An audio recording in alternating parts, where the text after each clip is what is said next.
মানুষের জীবনটা বড়ই অদ্ভুত, তাই না? ঠিক একদম আকাশের পাখির মতো মুক্ত এবং স্বাধীন।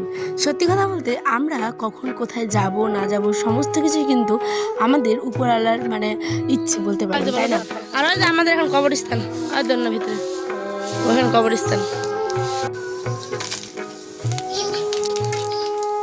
ঠিক তেমনই যখন একটা বাড়িতে মেহমান আসে তখন বাড়িটা কত আনন্দ, সুখ, ভালোবাসা সমস্ত কিছু নিয়ে পরিপূর্ণ হয়ে যায়, তাই না? মেতে ওঠে। আর ঠিক যখনই চলে যাওয়ার কথা হয় তখনই একরাশ মন খারাপ আর সঙ্গে কত চোখের জল। সত্যি কথা বলতে ভারী মন খারাপ লাগে, তাই না বলুন?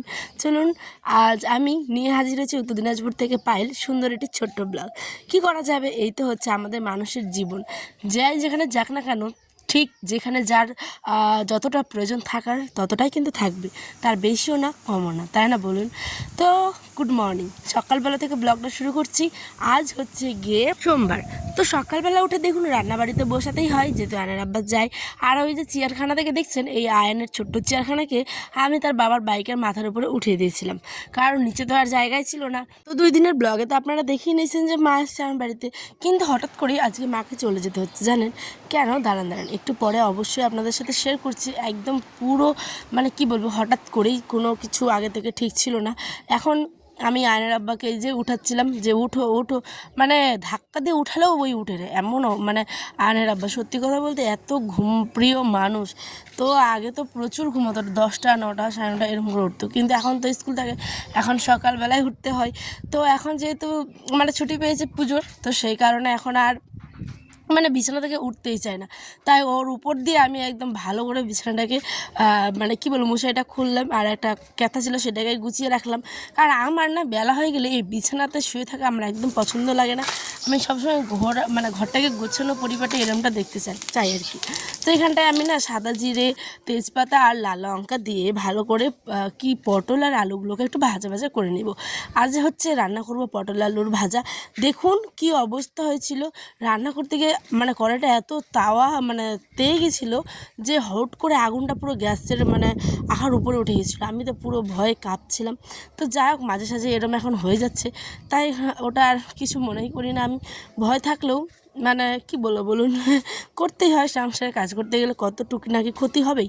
তো যাই হোক, এখানটায় দেখে দিলাম শাক ভাজি করেছি, পটলের আলুর ভাজা, ভাত, সঙ্গে ছিল এখানটায় ডাল, আর এখানটায় ঘুগনি মুড়ি করেছিলাম, মুড়ি তো না, ঘুগনি করেছিলাম আলু আর ভাঙা ডালগুলো দিয়ে। আর মাংস ছিল হচ্ছে গতকালের। এইদিকে আমার ডাল ঘোটাটার 12টা বেজে গেছে, জানেন? এইদিকে ডাল ঘোটাটা বারবার ছুটেই যায়। তো আর আব্বা ঘুম থেকে উঠে যে ফেভিকুইক না ফেভিকল আমি জানি না, একটা সাদা কালারের ছিল আঠা, তো সেটাকে দিয়েই ভালো করে একদম ঠুকে ঠুকে দিচ্ছে যাতে এটা খুলে না। কিন্তু কি করা যাবে, এই 1-2 মাস পরে আবার খুলে যায়। এদিকে আমার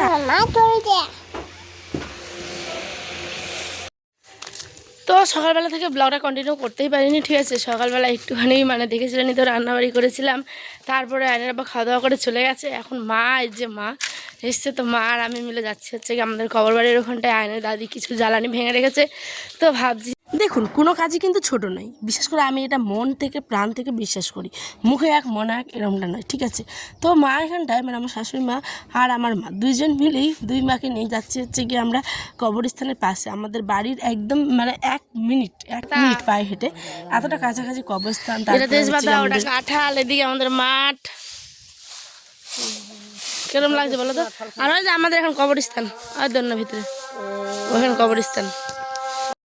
এখানটায় শাশুড়ি মা পাতারিগুলোকে ঝাড় দিচ্ছিল, পাতাগুলো, ওগুলো হচ্ছে আমাদের প্রচুর, যেহেতু তেজপাতার বাগান আমাদের বাড়ির আর কি, প্রচুর তেজপাতার বাগান আছে, কাঁঠাল গাছ, আম গাছ, জাম গাছ, সমস্ত কিছু ভর্তি। তো এত এত এত বাঁশঝাড়ও আছে, বাঁশবাগানও আছে 2-3টে। তো এত পরিমাণে পাতাগুলো পড়ে থাকে যে লোভ সামলানোই যায় না। আর নিজের বাড়িতে উনুনে রান্না করবে, তো লোকের কাছ থেকে কেন জ্বালানি আনবে? এই যে দেখছেন তেজপাতার গাছগুলো, ওইগুলো থেকে মা বলছে নে নে নে তাড়াতাড়ি ভাঙ, এত শুকনো, একটা ঢুকালেই ভাত তরকারি সমস্ত কিছু হয়ে যাবে। তো সঞ্চয় করতে কে না চাই বলুন? গ্যাসে রান্না করছি, গ্যাসও আছে, লাইনও আছে, আখাটাও প্রয়োজন, তো ভাবছি একটা আখা দিব। তো ওটা একটা অন্যদিনের ব্লগে শেয়ার করব। তো এখানটায় মাকে নিয়ে এসেছিলাম, মাও দেখছে আমাদের বাড়ি কবরস্থান সমস্ত কিছু। তো এখানটায় তারপরে বিকেল হয়ে গেছে, নাই করে এসে স্নান করেছি, খাওয়া দাওয়া করে মা বেটি মিলে একটু ঘুম দিয়েছি। তারপরে ভাবলাম চলো একটু লুচি আর একটু বুঁদে করা যাক।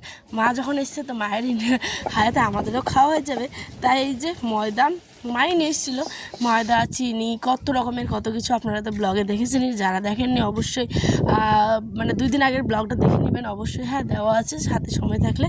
আর তারপরে খাওয়া দাওয়া করে চলে গেছিলাম হচ্ছে লুচি বুদে খাওয়া দাওয়া করে চলে গেছিলাম হচ্ছে গিয়ে আমাদের বাড়ির 10 মিনিট হেঁটে লাগে ততটা পথ আর কি। কারণ আমি একটা বুটিয়া সেলাই করতে দিতে চাইছি, তো সেই কারণে মা আমাকে দিয়েছে 5খানা, কিন্তু আরও 2খানা আমার প্রয়োজন।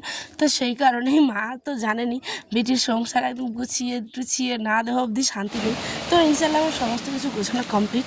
তো আরও 2টা গুদরি দরকার ছিল, তাই ওখানে গেছিলাম হচ্ছে অর্ডার দিতে।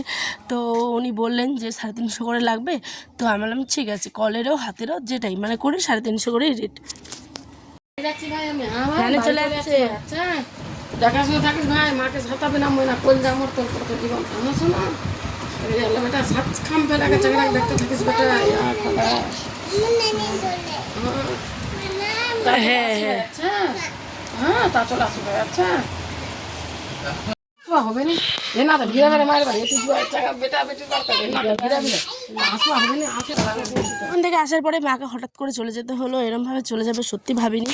আমার বাবা হঠাৎ করে খুবই অসুস্থ, মানে জ্বর, সর্দি, কাশি, প্রচুর মাথা ভারী, আর খুবই খারাপ একটা ভালো অবস্থায় ছিল না, তাই মাকে যেতে বাধ্য আর কি। মা হলো মা ব্যাগপত্র গুছিয়ে বলছে আমি এক্ষুনি বাড়ি যাব, আর অনেকটা তো পথ, মানে 2 থেকে 3 ঘন্টা লাগে আমার বাড়ি থেকে বাবার বাড়ি যেতে। তো আমি ভাবলাম ঠিক আছে যাও, জোর করে রাখাটাও তো ঠিক না, কারণ বাবারও তো মাকে প্রয়োজন তাই না অসুস্থতার জন্য। তো সেখানে মাকে চলে যেতে হয়। আবার ভালো থাকলে সুস্থ থাকলে আসবে পরে মন। মেহমান চলে গেলে বাইরে থেকে আমার খালি খালি লাগে তাই না বলুন? আমার তো ভীষণ খারাপ লাগে। আপনাদের কেমন লাগলো অবশ্যই কমেন্টে জানাবেন। তবে আসি বন্ধুরা, দেখা হবে ব্লগে। সকলে ভালো থাকবেন, সুস্থ থাকবেন।